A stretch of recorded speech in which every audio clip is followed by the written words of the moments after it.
Hi sir, good evening. Ameen Ali. എനിക്ക് വണ്ടി test drive വേണം. നമ്മൾ വണ്ടിൻ്റെ പ്രൈസും കാര്യങ്ങളൊക്കെ ഓക്കെ ആയിട്ട് ഒരു പ്രൊസീജിയർ ഉണ്ട്. പ്രൈസ് ഓക്കെയാണ്, ഞാൻ വണ്ടി എടുക്കാൻ വന്ന.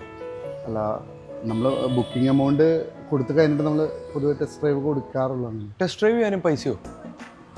അല്ല, അന്ന് സാർ നോക്കിക്കോ. ആ, ഓക്കെ ഓക്കെ. എടാ, ദിസ് ടൈം ഞാൻ ഓടിക്കാം. ആണോ? എന്നാ ഓടിക്കുക. ഏട്ടാ, ഇതിൽ കുറെ ബട്ടൺ ഒക്കെ ഉണ്ടല്ലോ. ഇതിപ്പോ എങ്ങനെ സ്റ്റാർട്ട് ചെയ്യാം? ഞാനും ആദ്യമായിട്ട് എനിക്കറിയാം. ഇത് ആ റെഡ് സ്വിച്ച് കൂടെ നോക്കിയോ. തന്നെ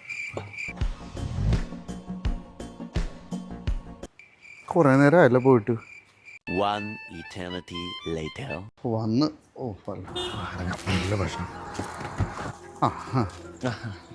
എങ്ങനെയുണ്ടായിരുന്നു സാറേ? നല്ല വണ്ടിയല്ലേ? ശരിക്കും ഓടിച്ചല്ലേ? ശരിക്കും ഓടിച്ചു, സമയം എടുത്ത് ഓടിച്ചു. അതാണല്ലേ ലേറ്റ് ആയത്? അതെ, ലേറ്റ്. പിന്നെ ഇത്രയും വിലയുടെ വണ്ടിയല്ലേ, ആ, ഓക്കെ. എല്ലാം അറിഞ്ഞിരിക്കണം. അപ്പം നമുക്ക് ബുക്കിംഗ് പ്രൊസീജിയർ സ്റ്റാർട്ട് ചെയ്യാം അല്ലേ? അത് വരട്ടെ. ഇത്രയും വിലയുടെ വണ്ടിയല്ലേ, നമുക്കൊന്ന് ആലോചിക്കണം. നമുക്ക് അല്ലേ, നല്ല വണ്ടി കാര്യങ്ങളൊക്കെ നമുക്ക് ശരി. ഓക്കെ, നല്ല ഭക്ഷണം, നല്ല അടിപൊളി ടേസ്റ്റ് ആണ്. നല്ല. ഇനിയിപ്പോ നമ്മൾ എവിടെ നിന്ന് കഴിക്കൂലേ? നമുക്ക് ആപ്പിൾ ഉണ്ടാക്കി അത് അടുത്ത ഷോറൂമിൽ ചെന്നിട്ട്